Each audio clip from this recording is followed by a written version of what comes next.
Todd Root here with us right now. Normally we see him down in Syracuse at the business, but today he is here driving one of the 30s. He'll be in that number 30 right there here tonight. That is his nephew's car. So let's start there, and then we'll go with the big thing that happened this past week. Why are we in the 30T tonight? I don't know. My brother told me he was out of shape and wanted to know if I wanted to come try some things on the car and cycle in some tires. And he's going to put a set on later so I can race this thing. Oh, see, I heard all this from Nick, and I made sure I aired that interview first. The opinion, and you guys, I hope you watched that one. The opinion I got was that they were cycling tires for you, but you're actually cycling tires for Nick. Yeah. They got two cars, and tires are kind of key, so he asked me to come up and run some tires in, and but that's what hot laps are for. We'll race this thing in the heat race in the future a little bit. Try a couple things. Yeah, because the way it sounded to me, they almost made it sound like you were just going to cycle some tires and then pull in. Unless they got a shut off on that thing. Unless they manually shut it off with the remote. Yeah. You're staying, unless obviously you feel something's wrong or whatever. We just came to screw around a little bit and have some fun. All right. Now the race this was Wednesday at Selinsgrove, right? Yep. Where were you on that restart and what happened? Because I saw you sitting at the bottom after it was all done. Yeah, we kind of had some bad luck down there in qualifying and overheating, and didn't even make the consi because we had fuel issues. And so we started last there with a provisional, and the tire had just come in before that yellow. We had a brand new 400 on, brand new, and it had just come in, just started the fire. I started to feel comfortable, and we had that restart. And so you didn't want the restart. Yeah. I felt like I got 4 or 5 guys down the front stretch going, and we were just watching. I was right behind Timmer. I couldn't see around Timmer. Timmer couldn't see around the guy in front of him, and you're going so fast there. Next thing you know, there was Shepard laying in the middle of the racetrack. So that was it. All of a sudden you see the 9S right there. Yeah, I seen the 9S after Timmer flipped over the top.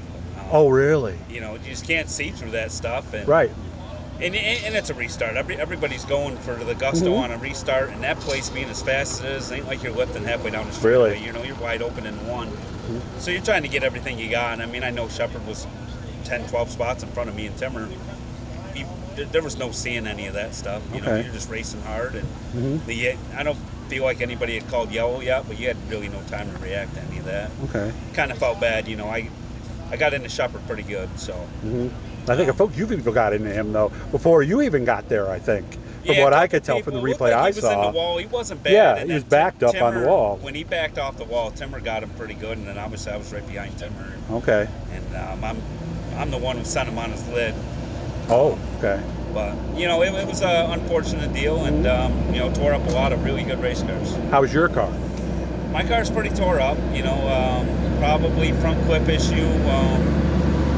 Shepard's left rear actually came in the roll cage. Oh, really? Came right through the window screen. Wow. So there was quite a bit of damage there. Is it gone, or you might be able to clip it, do you think? Letting Slack and the Bicknell guys decide that, what the next step with that is. But that car only had 120 laps on it. Oh, that's it was it. Brand new, so. Oh, that was the new one. That's right, because you had the new one for the series. Yeah. Does this alter your plans, or do we know yet? Not real positive yet. Obviously this is a little team like us. When you take a $6,000-$7,000 hit like that. More than that, but yeah, I was gonna say. 20,000. It's definitely going to change some things, but we'll see what happens. See what comes together here in the next couple of weeks. Okay, when's the next series race? Lebanon Valley, I think, is 2 weeks, so we're trying to make a game plan. Because I really wanted to run the Valley. It was kind of on the bucket list too this year. You hadn't been there with a big block, or ever? Never been there with a big Never? Never been there at all. Period. Really. Okay. Yeah. I can see how you'd want to get around that just track. Just working on cars the only time I've been there. So. Okay. Looking forward to get to there and, finish running the local series stuff. We'll see what happens, and nothing set in stone yet, but got to see how bad the car is. And you were fine, right? Yeah, just, Were you sore? A little headache, neck was sore. We all took a pretty good lick, so I would imagine pretty much everybody in that wreck was sore. Okay. Big takeaway, and I was talking to Alex Payne and Dalton Slack about this too. How safe are these cars, right? Because, I mean, if you watch that crash and you didn't know much about them, you'd say, oh, somebody had to get hurt. So obviously these cars are pretty darn safe. Yeah, it's pretty impressive where they've come, where these race cars have come throughout, the last 20 years. When you go look at some of the carnage that was there and look at some of the cockpits, it's pretty impressive they stayed together. And a lot of people don't see behind the scenes. Bob Slack was the first one to call me Thursday morning.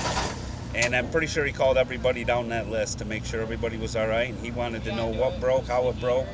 where it bent, how it bent. So Yeah, I understand that some people send pictures too, it's right? pretty impressive how thorough Bicknell is to making sure everybody's safe. That means quite a bit as a racer to know that to know you're in the safest equipment you can be in. Glad you're okay. Yep. How's the pool? The pool's They nice. said they drove by and you were in shorts working on the pool. Got to open the pool. It's starting to get nice out. Oh, now, okay. so. We've had ours open since Memorial Day. Yeah, but- mine's been open too, but I finally had to get in and scrub it. Finally was enough comfortable enough to jump in real quick. And by the way, if you guys have pools, our good friend out of Picture Perfect Pools, we got this thing called the Dolphin. It actually runs on the bottom and scoops up the stuff. It runs up the side. You plug it in, and half hour later, it's done. Yeah, we got one of those. Oh, you got Makes it one? easy, yep. Okay, those are game changers, aren't they? They are game changers. There's very minimal work. Yes. Good to see you, man. I'm glad you're okay, man. Thank you. Guys, make sure to subscribe. Todd Root going to be in that car having some fun here tonight.